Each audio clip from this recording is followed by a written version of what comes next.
Merci à tous de vous être connectés pour ce webinaire qui va être consacré à la gestion à l'affaire, la gestion de projet orientée société de service.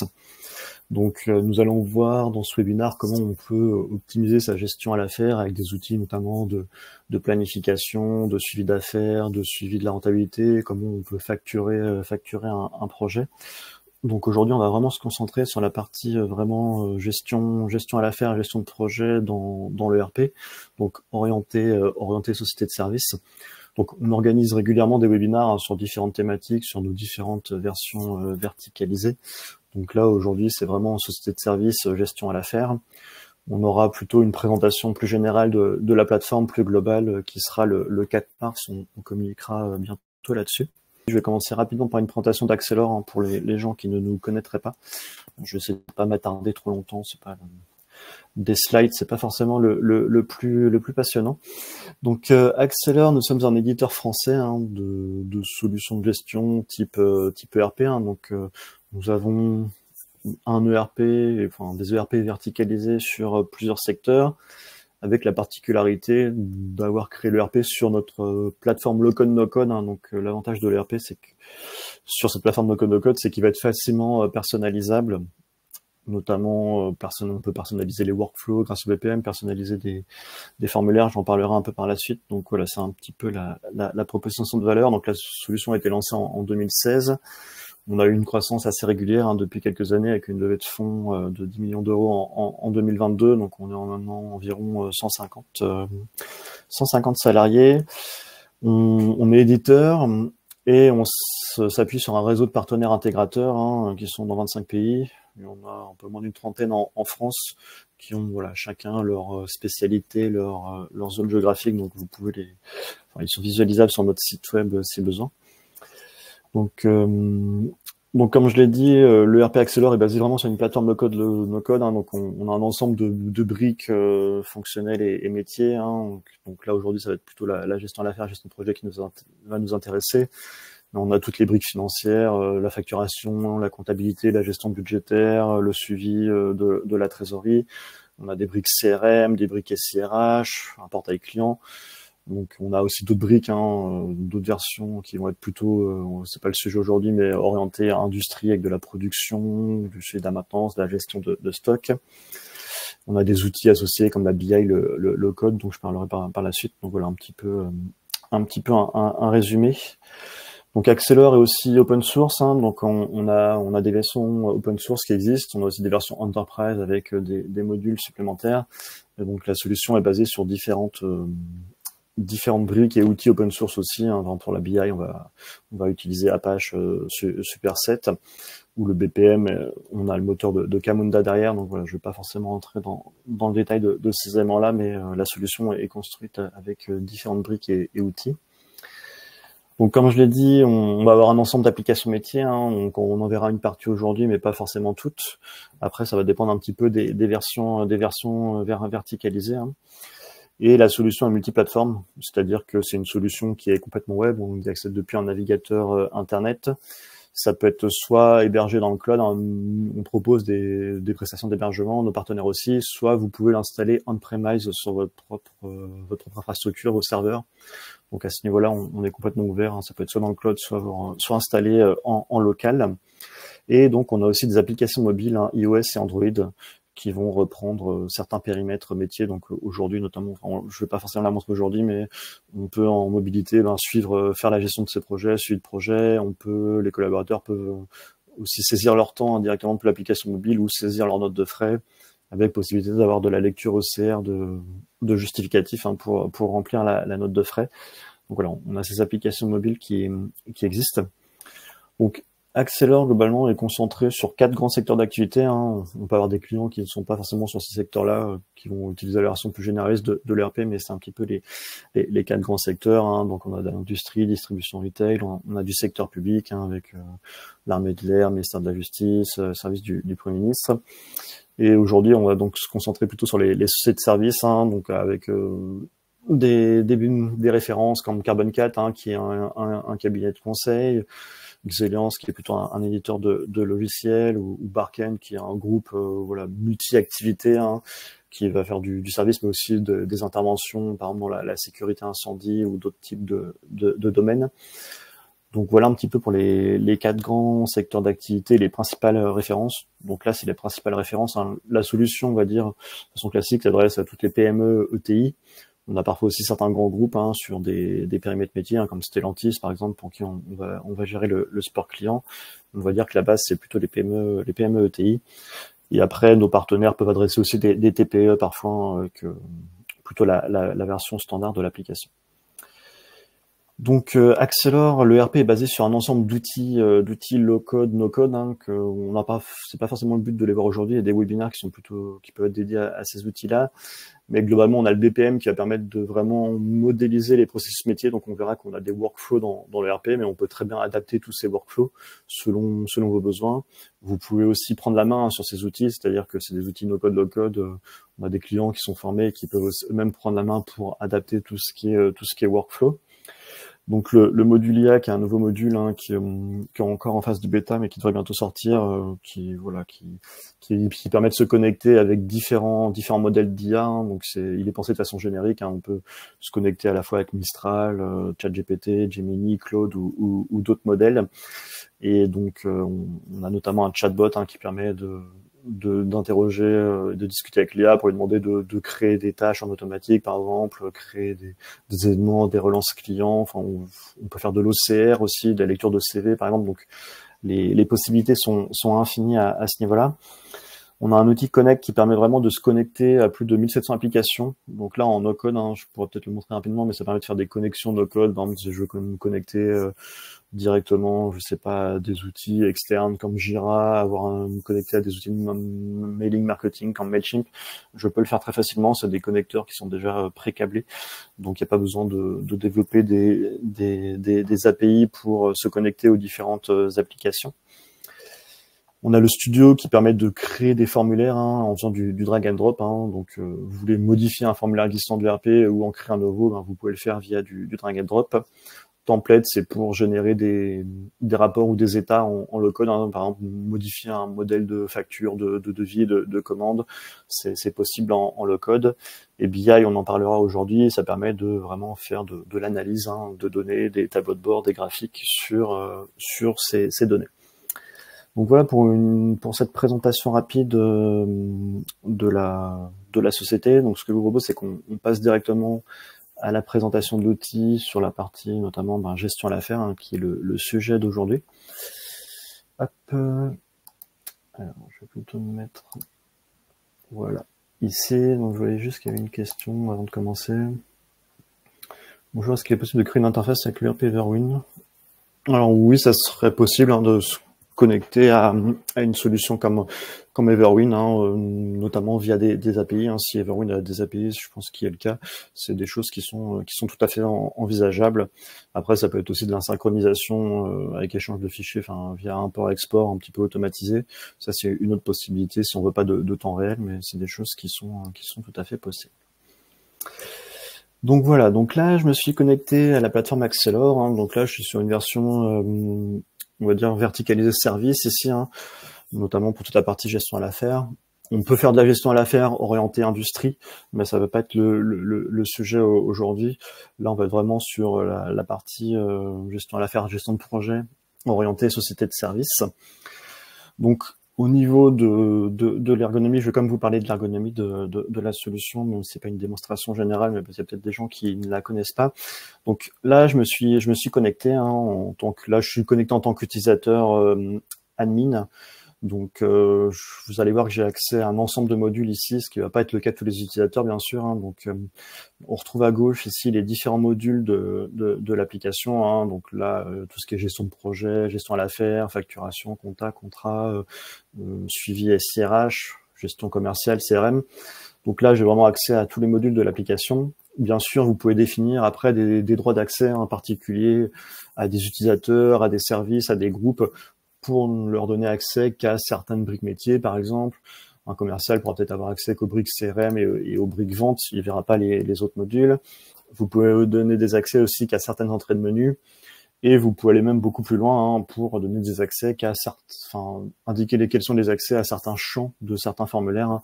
Donc, si je prenais un exemple, ça serait de dire que sur certaines fiches clients, je pourrais dire que certains commerciaux ont accès en lecture à certaines données, d'autres profils peuvent modifier ces données-là. On peut aussi cacher des informations, hein, je sais pas, si on veut cacher le chiffre d'affaires ou ce genre de choses du client. On peut le cacher aussi pour certains profils. Donc ça, c'est des choses qui sont entièrement configurables. Hein. Vous pouvez vraiment gérer les droits d'accès comme vous le souhaitez.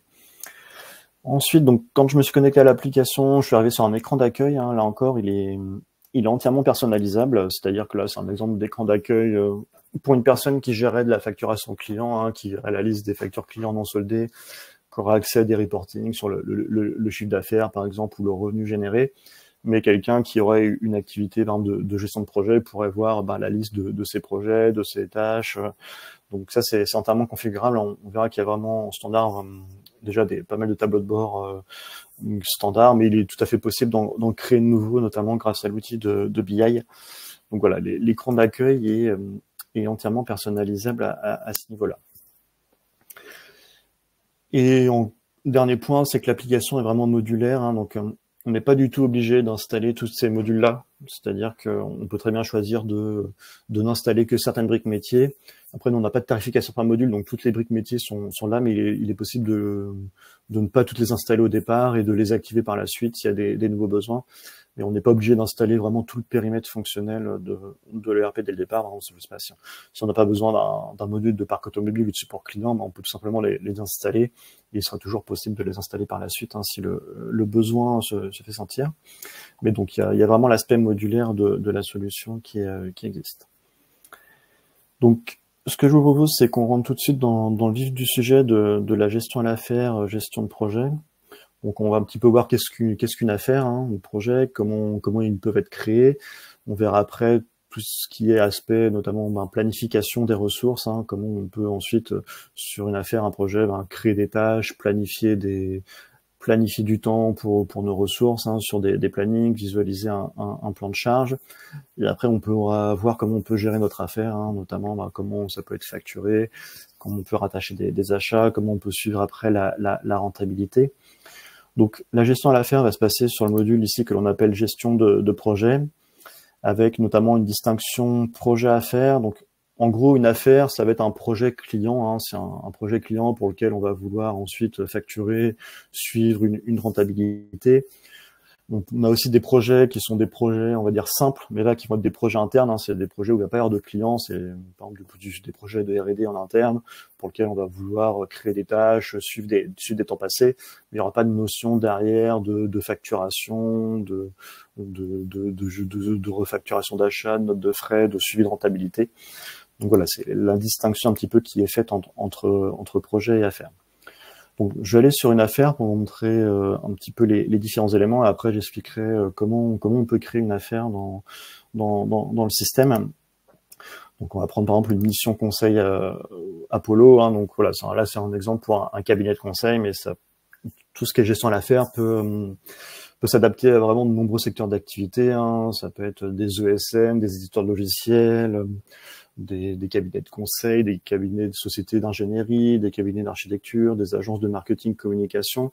Donc voilà, toutes les activités qui vont être gérées en mode projet avec les clients peuvent avoir l'intérêt d'utiliser ce type de solution. Donc là, je suis arrivé sur l'affaire Apollo. Hein, donc on va tout de suite déjà avoir des indicateurs visuels pour voir si j'ai des choses à facturer dans le cadre de cette affaire qui n'ont pas encore été facturées. Sur l'affaire, je vais retrouver des informations générales sur mon affaire, donc son statut, la société. Donc la solution est multi-société, hein, c'est-à-dire que si vous avez plusieurs sociétés, vous êtes un groupe avec des différentes filiales, voilà, on peut avoir plusieurs filiales dans la même instance, et donc forcément, chaque affaire peut être attachée à une société en particulier. Ici, ça va être une affaire pour notre client Apollo, hein, avec un contact client principal, une description. On va ensuite avoir un tableau de bord rapide hein, qui va me permettre de voir voilà combien j'ai de tâches dans l'affaire, qui vont être les membres de mon affaire, hein, c'est-à-dire les utilisateurs internes et salariés qui vont être sur l'affaire. On peut aussi rajouter, si besoin, des personnes externes, hein, c'est également possible si jamais on fait appel à des freelances ou des sous-traitants. On pourrait très bien avoir envisagé d'avoir des personnes externes qui puissent se connecter, notamment peut-être pour voir une liste de tâches ou pour saisir des temps sur l'affaire, donc avec des accès limités.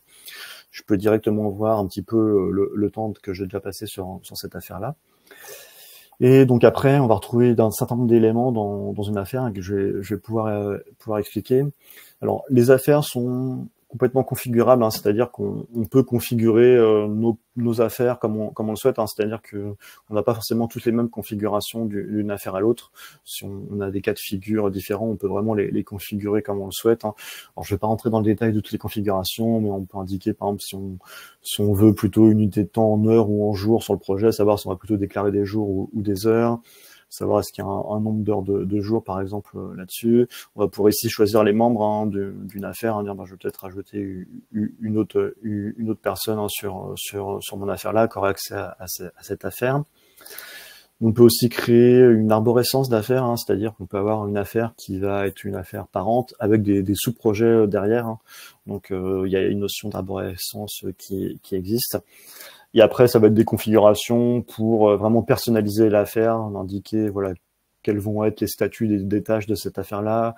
Est-ce que je vais avoir différents types de priorités? Est-ce que je veux gérer des catégories, par exemple? Donc, le but, c'est de pas avoir des vues qui vont être trop surchargées. Si on n'a pas besoin de certains éléments, on peut vraiment ici venir activer des configurations pour dire est-ce que je veux activer une vue Gantt, est-ce que je veux activer la planification des tâches ou des tâches récurrentes sur cette affaire-là. Donc voilà, ça permet de pas avoir une vue trop surchargée dès le départ si on n'a pas besoin de certaines fonctionnalités. Là, on vient activer que les fonctionnalités dont on a besoin pour que l'affaire puisse fonctionner.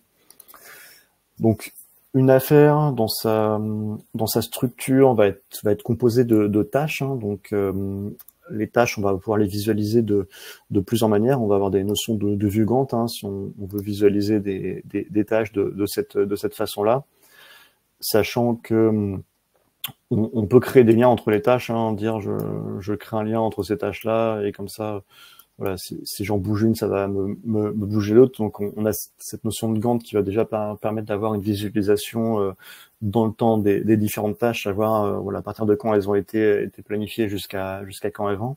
Donc ça, c'est une première visualisation. Après, on va avoir ici l'onglet tâches qui va me permettre de répertorier vraiment toutes les tâches de mon affaire, hein. Donc, encore une fois, les tâches ont une notion d'arborescence, hein. J'ai une notion d'arbre, c'est-à-dire que je peux avoir des tâches parentes avec des tâches enfants qui vont elles-mêmes avoir des enfants. Donc, là, elles sont toutes au même niveau, mais je pourrais vraiment visualiser une arborescence. Je peux voir voilà quand est-ce que la tâche a démarré, à qui elle est assignée. Et donc après, on en parlera par la suite. On peut avoir des notions de facturation de tâches, hein. Donc un petit peu voir le statut ici, savoir est-ce qu'elles sont facturées ou à facturer. Donc voilà, on a ces notions de tâches ici. Et après, les tâches peuvent également être visualisées d'ici sous forme de notamment Kanban, hein. Donc l'utilisateur peut voir que toutes ces tâches à lui qui sont ouvertes, toutes les tâches qu'il a créées. Donc là, ça dépend un petit peu des droits d'accès. Et donc là, vu que j'ai les droits, je peux voir toutes les tâches qui sont ouvertes sur ce projet, donc soit en vue lisse comme ça, soit en mode Kanban. Donc l'avantage du Kanban, c'est que ça me permet de visualiser tout de suite, hein, les différentes tâches. Je peux faire du glisser-déposer, hein, pour passer d'un statut à l'autre. Donc tous les statuts sont personnalisables, hein. Vous pouvez vraiment créer les statuts que vous souhaitez pour vos tâches. On peut avoir des statuts différents par projet, hein. Donc ça, c'est également tout à fait possible de pas forcément avoir les mêmes statuts pour les tâches selon les projets. Donc ça, vous pouvez entièrement personnaliser ces aspects-là, visualiser la progression d'une tâche, voir quel est un petit peu est-ce que c'est une tâche urgente ou plutôt au statut normal. Donc voilà, on a toute cette gestion de tâches qui est associée aux affaires avec cette structure-là. Donc ça peut se créer assez facilement. Donc je peux venir créer des nouvelles tâches manuellement depuis une affaire. J'ai créé une affaire, je peux venir rajouter des nouvelles tâches, dire en cliquant ici, je viens créer une nouvelle tâche. Je peux lui donner un nom, hein, je sais pas, une tâche d'audit par exemple. Je peux venir l'assigner à une personne qui est dans cette affaire-là, dire je l'assigne à Anne. Avec, je peux lui indiquer des catégories, mettre des étiquettes, si je veux une description interne. Donc, description interne, c'est vraiment en interne. Description ici, c'est dans le cas, on a notamment un portail client qui permet de de faire du suivi de tâches ou ticketing, donc au cas où on laisse les accès aux clients à l'outil pour qu'ils puissent suivre l'avancée de certaines tâches, ben, on va avoir des champs qui vont apparaître aux clients et d'autres qui vont être plutôt à usage interne. Donc voilà, je peux créer des tâches plutôt comme ça manuellement, mais donc ça c'est manuel. Ce qui va être intéressant, c'est qu'on va plutôt pouvoir automatiser ça hein, pour gagner du temps, notamment via la création de modèles de projets, de modèles de tâches. Donc je peux créer en amont tout un ensemble de modèles de tâches. Hein. Si je fais des projets de consulting, de mission conseil, par exemple, ben, je vais avoir des tâches qui vont être récurrentes hein, selon mes projets. Ou pareil pour une société informatique, hein, je vais avoir des tâches d'audit, d'atelier, de mise en production, de recettes, de paramétrage. Donc je peux déjà créer un ensemble de tâches en amont avec un ensemble d'éléments. Hein. Donc je peux juste créer voilà une tâche analyse de besoins, par exemple. Après, je peux rajouter des informations, hein, notamment si j'ai déjà des durées approximatives pour ce genre de tâches, je peux déjà les mettre. Hein, donc, je peux déjà faire des choses en amont. Mais ces modèles de tâches vont ensuite permettre de créer des modèles de projet. Donc là, j'ai un modèle de projet, par exemple, implémentation CRM avec un ensemble de tâches, hein, un atelier de conception, mise en place des serveurs, audit, compte rendu d'audit, voilà, ce genre de choses. Ou un modèle de tâche plutôt pour un cabinet de conseil hein, sur une mission de transformation, un modèle de projet de mission de transformation digitale, avec un ensemble de tâches qui sont voilà que j'ai rattachées à ce modèle-là. Et donc, comme ça, je peux, si je le souhaite, créer une affaire à partir de ce modèle. Donc, automatiquement, il va me créer une affaire avec déjà ces tâches-là dans mon affaire. Ça m'évitera de venir créer ça manuellement, de venir créer les tâches manuellement. Donc, ça, c'est une façon de faire hein, pour un petit peu automatiser la création d'affaires et de tâches, hein, pour pas être obligé à chaque fois de recréer toute la structure de ces affaires. On peut, en amont, créer des modèles de tâches et des modèles de projets, comme ça, gagner du temps hein, quand il y a un nouveau projet qui arrive. On a déjà une structure qui est faite. Sachant après que une fois qu'on a créé l'affaire, on peut venir rajouter des tâches hein, manuellement. On n'est pas bloqué sur cette structure-là, mais on a déjà une affaire avec des tâches qui sont créées. L'autre possibilité, c'est de faire une création directement depuis la gestion de commercial, hein, c'est-à-dire de faire soit un devis, soit enregistrer une commande client et de créer directement une tâche depuis une nouvelle commande, de dire bah, le client a signé pour un nouveau projet, une nouvelle mission, je vais venir créer directement depuis mon module vente une nouvelle affaire. Donc voilà, je vais montrer cette possibilité-là également. Donc on a ce module de gestion commerciale hein, qui va permettre de créer des devis et des commandes clients. Il est rattaché au module CRM, hein, c'est-à-dire qu'on peut avoir une traçabilité vraiment de la prospection ou de la première demande par exemple qui arrive sur le site web jusqu'à la commande et à l'affaire. Donc je vais pas m'attarder sur le CRM aujourd'hui, c'est pas vraiment le sujet, mais voilà, le CRM permet de faire du suivi de ce qu'on appelle de pistes, de prospects et notamment d'opportunités. Donc je peux avoir des opportunités, par exemple j'ai une opportunité avec un client pour une mission, par exemple, ou pour un nouveau projet, ou pour vendre des prestations de chef de projet et de consultant. Donc, je vais pouvoir suivre ces opportunités-là hein, d'un point de vue commercial, avec la possibilité de leur donner des scores hein, selon qu'elles soient intéressantes ou pas. Pareil, encore une fois, j'ai des statuts ici hein, qui me permettent de faire du glisser-déposer pour passer d'une étape à l'autre. Je vais pouvoir indiquer un montant de gain sur cette opportunité-là, avec une probabilité de gain. Donc ça va vraiment permettre de faire du pilotage de l'activité commerciale. Et si vraiment l'opportunité est intéressante, au bout d'un moment, je vais pouvoir faire peut-être une proposition commerciale, hein, faire voilà, un devis, envoyer une proposition commerciale qui, si elle est gagnée, va se transformer en commande. Et donc là, je vais pouvoir passer dans le module vente hein, pour vraiment faire la partie vraiment enregistrement de commandes. On a aussi une partie devis hein, pour envoyer des devis aux clients. Donc ça, c'est tout à fait possible hein, d'envoyer des propositions et le devis va suivre un workflow pour être transformé en commande. Encore une fois, on peut avoir des modèles de devis. Hein, donc si on vend un petit peu toujours les mêmes prestations, je vais reprendre pareil la mission de conseil. Ben, je peux déjà avoir un modèle de devis qui va me permettre de créer un devis avec différentes lignes, hein, un diagnostic, un benchmark, donc modélisation des processus cibles, des journées de chef de projet, de gestion du changement et de formation, par exemple pour une activité de cabinet de conseil. Enfin, je peux dire que je crée un devis depuis ce modèle-là. Hop. Et donc là, ça va me créer un nouveau devis, hein, on va dire par exemple pour la société Blueberry Telecom, avec mes lignes qui sont déjà pré-remplies. Donc là, encore une fois, je vais pouvoir rajouter des lignes dans mon devis si je le souhaite, avec différentes prestations, mais je peux déjà me baser sur un modèle pour gagner du temps. Donc, toutes ces lignes-là peuvent avoir une notion d'arborescence, hein, c'est-à-dire que je peux créer des sous-lignes. Hein. Par exemple, si j'ai un benchmark, je peux créer des sous-lignes dans mon devis si je veux détailler. Donc ça, c'est également une possibilité. Je peux rajouter assez facilement des lignes de devis. Hein. Par exemple, si je veux rajouter, je sais pas, on va vendre une étude de faisabilité avec dans cette mission-là. Je rajoute ici une étude. Donc le RP, pour gagner du temps, se base sur un catalogue de prestations et d'articles. Donc on peut avoir différents types de prestations, hein. Ça peut être des prestations de type forfait, je vends un audit, je vends une étude, une mission au forfait. Ça peut être des prestations de type régie. Donc là, je vais plutôt vendre des jours hommes. Hein. Je vends des journées de consultants, de développeurs, de chefs de projet, de consultants seniors, de directeurs projet. Donc voilà, ce type de prestations en régie. Et je peux aussi vendre des prestations récurrentes. Hein. Par exemple, si je suis un éditeur logiciel ou un intégrateur, vendre des prestations d'hébergement, de maintenance.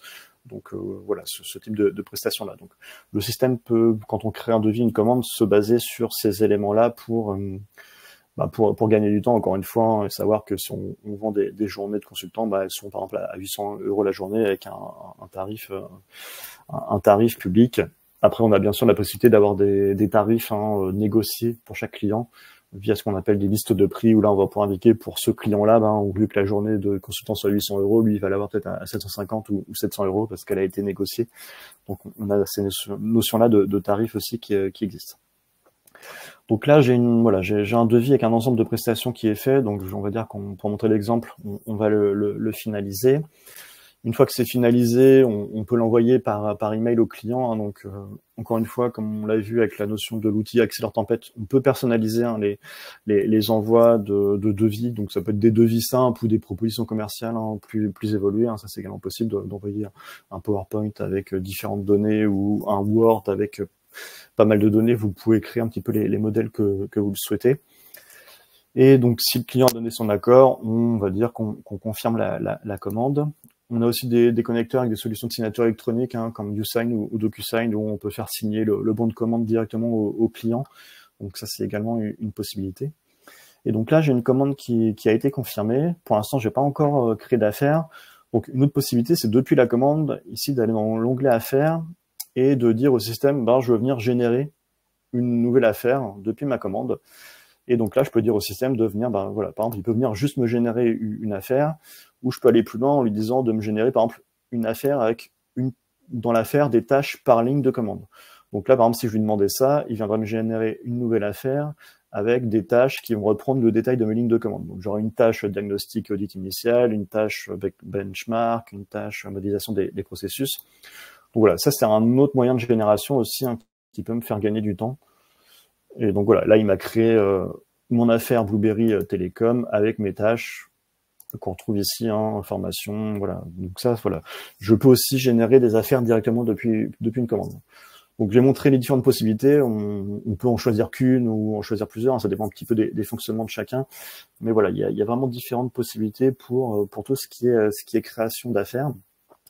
Sachant que l'intérêt derrière entre le lien commande et affaire, c'est qu'on va pouvoir suivre ce qui a été vendu dans le cadre de l'affaire et après avoir un suivi directement de chaque tâche, hein, savoir est-ce que c'est une tâche qu'on a vendue au forfait, qu'on va facturer au forfait, en régie, à l'avancement.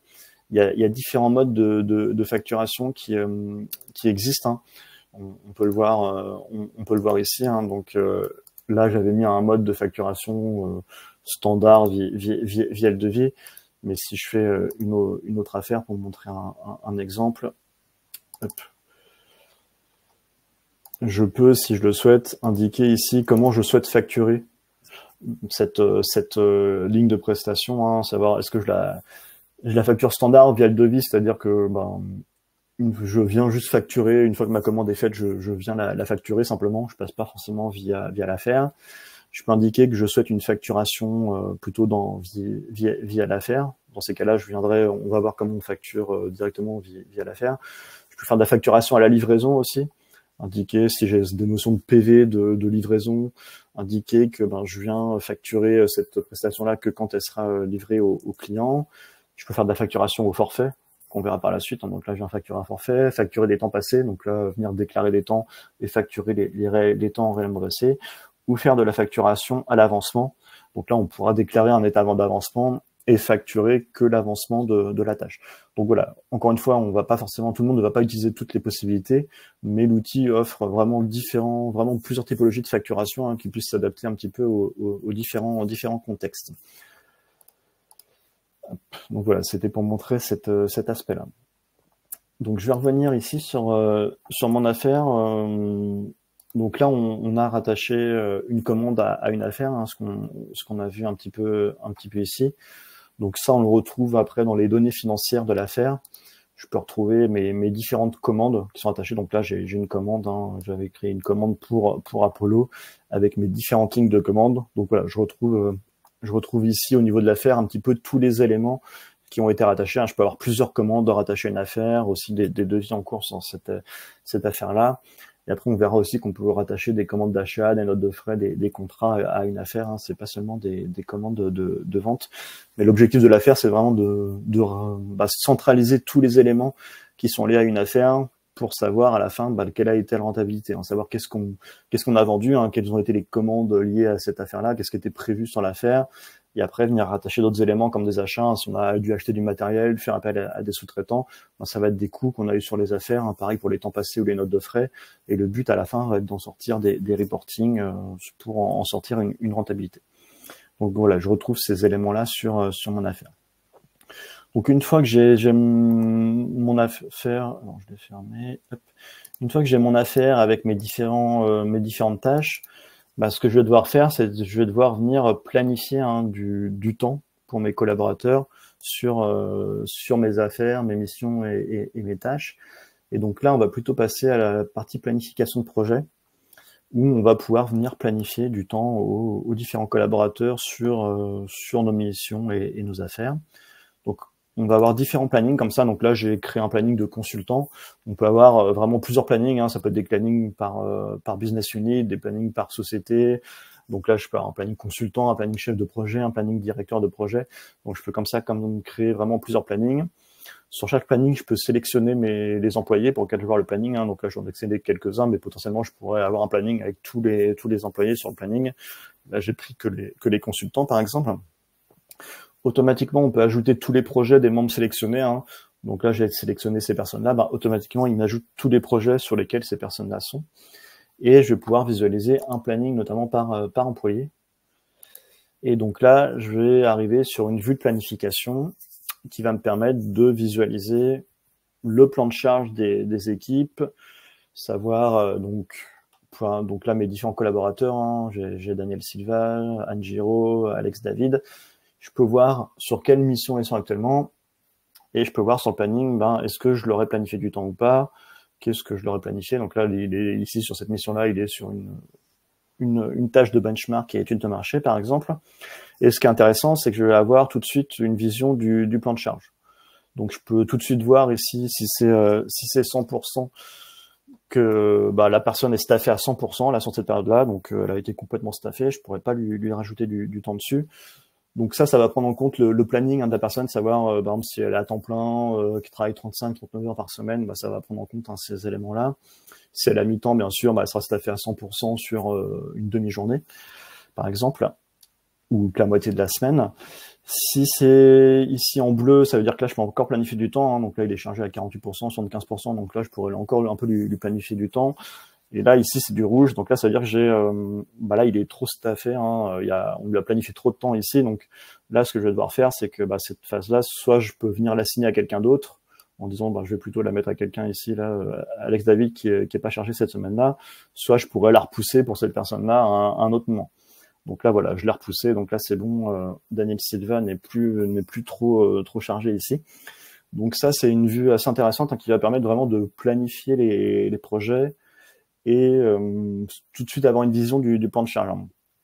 Donc ça, c'est intéressant quand il y a une nouvelle affaire qui arrive, hein, je vais pouvoir tout de suite voir, je peux avancer dans le temps comme ça, voir à partir de quand j'ai certains consultants qui sont disponibles, qui ont plus de temps, et me dire, ben, pour cette nouvelle affaire, nouvelle mission, je vais peut-être mettre ces consultants-là, parce que ouais, je vois que ici, à partir du 24, ben, il a du temps libre, il n'est pas sur des missions à partir de ce moment-là, donc je vais pouvoir mettre ces personnes-là. Donc voilà, c'est une vue assez intéressante, hein, cette vue-là, qui permet vraiment d'avoir une vision du planning par employé. Sachant qu'après, on peut aussi l'avoir par projet, hein, c'est-à-dire que je peux avoir des visions plutôt sur un projet en particulier, visualiser vraiment la planification de mon projet. Ça, c'est également une possibilité, hein. Donc là, je peux voir sur voilà, mon projet mission conseil, qu'est-ce qui est planifié à ce moment-là sur telle ou telle personne. Donc là, je vais plutôt avoir une vue projet. Hop, donc voilà, donc ça c'est vraiment la partie planification, hein, qui va me permettre de planifier, d'avoir une vision planning et planifier des temps sur le planning, hein. C'est vrai que je l'ai pas ouais, j'ai mis à jour, je veux que je réactualise. J'ai pas montré, mais sur ce planning-là, on peut aussi planifier du temps, hein. C'est pas juste une visualisation. On peut très bien dire, venir planifier du temps. Je vais planifier du temps ici, par exemple. Dire je planifie ici, je peux choisir pour quelle, donc là je m'étais mis sur la mission conseil Apollo, je peux choisir pour quelle tâche, hein, une tâche, pas de modélisation des processus. L'activité, ça va être l'activité du salarié, un collaborateur va avoir une activité par défaut, hein, des consultants seniors, directeurs de projet, développeurs, chefs de projet. Il peut aussi avoir plusieurs casquettes si besoin. Voilà, s'il a les droits, il peut éventuellement changer pour dire que voilà, sur cette tâche-là, il a plutôt une autre casquette. Mais de base, ça va venir récupérer son profil par défaut. Ces profils-là vont nous permettre aussi de calculer les coûts et la rentabilité, hein, c'est-à-dire qu'on va pouvoir refacturer ces journées de consultant senior, par exemple, si on fait de la facturation en régie. On va ensuite pouvoir venir planifier. On peut choisir, hein, est-ce qu'on veut planifier en jours, en heures par exemple, ou en demi-journée, et venir planifier du temps, hein, ici. Donc voilà, ça permet ça aussi de créer des lignes de planification directement depuis cette vue-là. Donc voilà, on va avoir toute cette notion de temps planifié, hein, que les utilisateurs vont ensuite retrouver, hein. Ils vont savoir voir dans leur planning qu'on a planifié du temps pour eux sur des projets et des tâches. Et donc après, les collaborateurs vont pouvoir venir saisir du temps, hein. Donc on a des notions de temps planifié. On peut voir ici sur l'affaire une vue planification la plus en vue ligne, hein, en vue liste. Si on veut vraiment voir le détail de tous les temps planifiés. Là, on n'est pas forcément en vue planning. Et on peut aussi voir après les temps qui ont été passés sur l'affaire, hein. Donc ça, les temps et la validation des temps va se faire via des feuilles de temps. Donc on planifie des temps, et après les collaborateurs vont devoir venir saisir les temps qu'ils ont réellement passés pour qu'on puisse vérifier, comparer qu'est-ce qu'on avait prévu tant de temps sur cette tâche-là, sur cette affaire-là, voir à la fin combien de temps on a réellement passé, hein, pour voir est-ce qu'on est en avance, qu'est-ce qu'on est en retard, et à la fin savoir est-ce qu'on a passé trop de temps sur le projet ou finalement on a été assez rapide et on a passé moins de temps de prévu. Donc tous les temps passés déclarés sur cette affaire-là sont rattachés à l'affaire et visibles, hein. Et donc la déclaration des temps se fait depuis le module RH, hein. Donc les collaborateurs ont accès à un portail MyRH, donc qui leur permet de faire des demandes de congés, de remplir leurs notes de frais, leur feuille de temps par exemple, ou alors d'avoir accès à leur évaluation interne. Et donc là, on va avoir la partie feuille de temps. Et donc ils vont pouvoir venir déclarer des temps sur leur affaire, hein, de dire la déclaration peut se faire, ça vous pouvez configurer, hein, ça peut se faire toutes les semaines, je sais pas, 2 fois par semaine, 1 fois par mois. Ça, vous pouvez vraiment choisir la période pour laquelle les temps vont être déclarés, hein. Si vous avez indiqué que c'est toutes les semaines, automatiquement ça va remplir les dates de début et de fin chaque semaine, hein. Donc le collaborateur il n'aura pas à choisir quelle est la date de début et de fin. Les feuilles de temps devront être remplies chaque semaine. Et donc là, il va pouvoir venir saisir ces temps. Donc, il peut récupérer les temps depuis le planning prévu, hein. Alors, je ne sais pas si j'en avais là sur cet utilisateur-là, ou si j'en avais. Donc là, j'avais planifié du temps pour l'utilisateur admin. Automatiquement, ça vient remplir sa feuille de temps avec les temps qui avaient été planifiés pour lui. Donc comme ça, il n'a pas à venir saisir ça. Et donc là, ce qu'il va faire, c'est il va venir pouvoir déclarer quel temps il a passé. Donc là, je l'avais prévu 4h56 sur cette mission-là. Il peut dire oui, j'ai passé ce temps-là, ou non, j'ai plutôt passé 6 heures sur cette tâche-là ce jour-là. et comme ça indiquer rentrer ces temps. Si c'est des temps qui sont à facturer au client, parce que c'est une tâche à facturer en régie, ben, automatiquement, ça va venir se cocher à facturer, hein, ça sera automatique. Il peut mettre des commentaires. Et après, la feuille de temps peut suivre un workflow de validation. Ça, c'est pas obligatoire, hein, ça peut être de l'auto-déclaratif, le salarié remplit ses temps et hop, il valide lui-même. Ou ça peut être via un workflow de validation, hein, le salarié confirme, et après, ça va être en attente de validation. Bon, là, je suis admin, hein, je peux tout faire, hein, je peux m'auto-valider mes feuilles de temps, mais c'est pas le cas des utilisateurs normaux. Mais en gros, après, ça peut passer par une table de validation. Peut-être le directeur de projet va venir checker les temps, vérifier si tout va bien et valider ou refuser la feuille de temps. Et si c'est validé, ben voilà, dans ces cas-là, il valide et c'est OK. Les temps remontent sur l'affaire. Si c'est refusé, ben le collaborateur peut modifier ça. Donc tous ces temps passés-là vont remonter ensuite dans l'affaire, hein, comme je l'ai dit, pour pouvoir venir alimenter des rapports sur l'affaire. Hein. Donc notamment ici, on peut voir des rapports d'affaires avec des notions de suivi de temps. Et donc là, on va pouvoir voir quel est le temps qui avait été devisé, hein, dans la commande, par exemple, combien de temps a été planifié, combien de temps on a passé pour l'instant. Donc là, par exemple, bon là j'ai rentré pas mal de temps pour l'exemple, mais typiquement on avait devisé 22 jours et on a déjà passé 28 jours. Là, on est très en retard, sachant qu'il nous reste 18 jours à faire. Donc voilà, ça nous permet de suivre un petit peu le pourcentage de progression et de consommation directement via des indicateurs. On a ces indicateurs-là au niveau de la tâche aussi, hein. Sur chaque tâche, on peut voir la même chose, savoir si je vais sur une tâche, hop, n'importe laquelle, une tâche d'audit, je peux voir un petit peu les mêmes indicateurs de suivi de temps. Hein. Alors, je vais peut-être en prendre une où j'avais...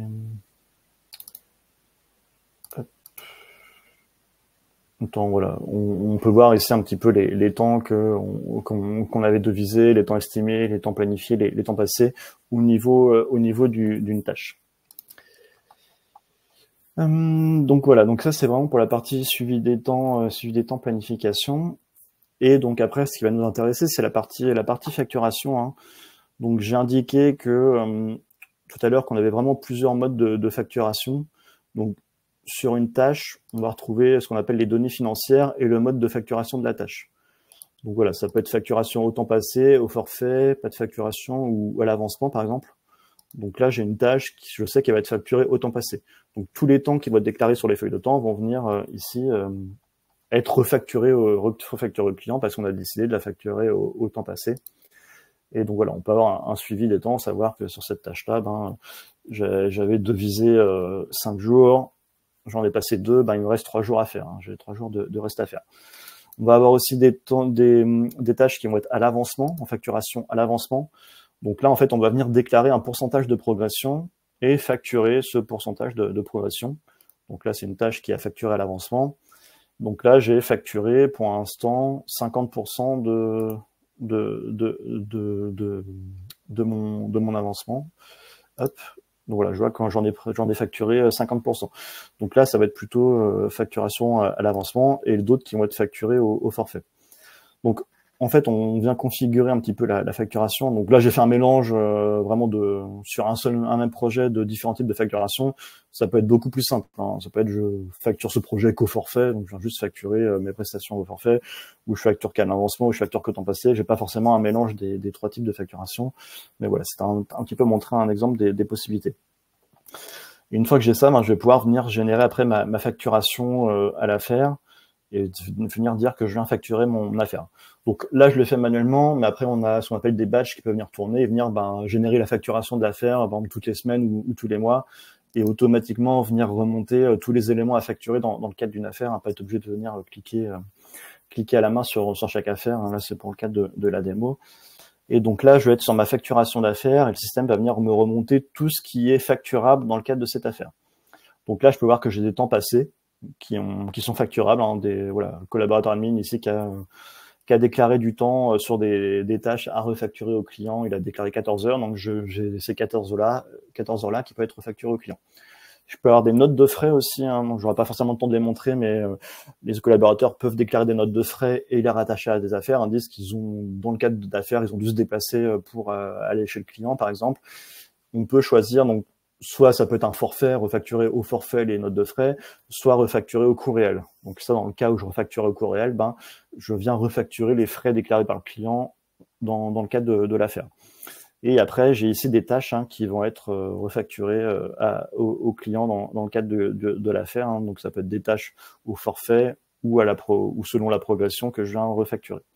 Donc ici, je peux choisir ce que je viens facturer, c'est-à-dire que je peux dire, pour l'instant, celles-là, elles n'ont pas encore avancé, je vais pas venir facturer ces éléments-là parce que je vais pas assez progressé, et je les enlève de la facturation. Le directeur projet peut les enlever de facturation, il viendra les facturer plus tard.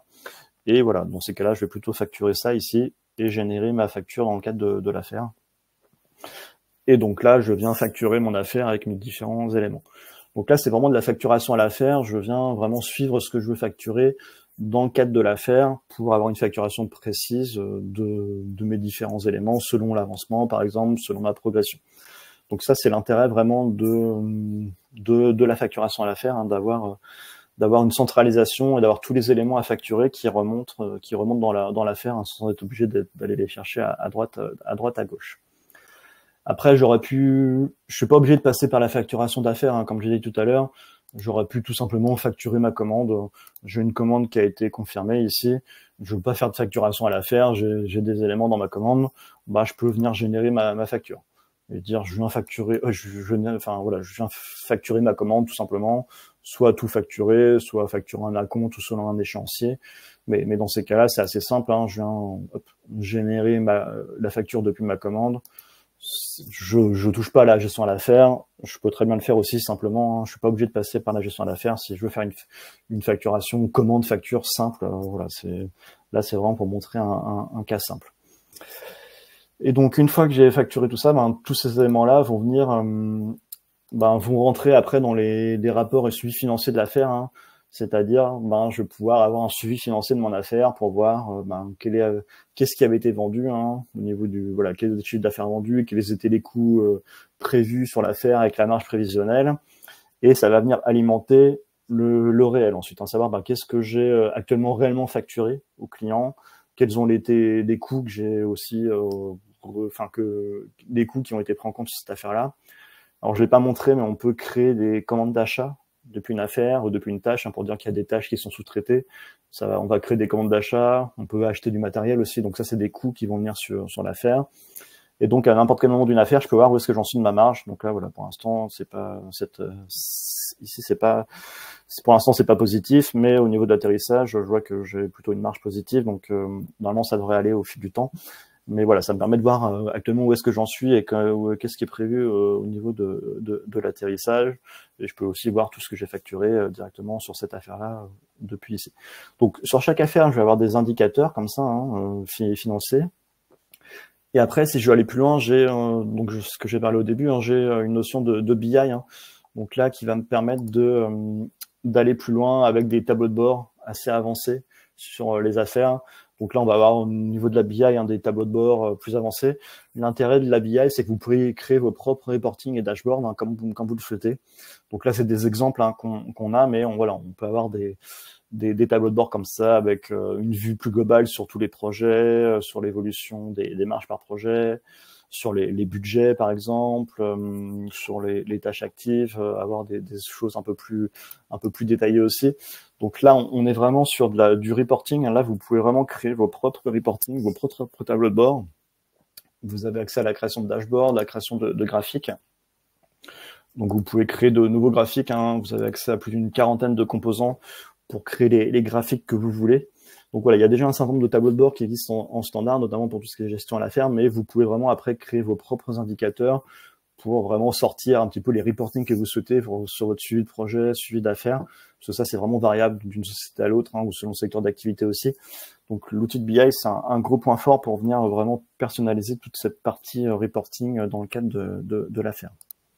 En tout cas, je vous remercie d'avoir assisté à ce webinaire. Je vous souhaite une bonne journée, un bon appétit pour les gens qui iraient manger parce qu'il est 12h30.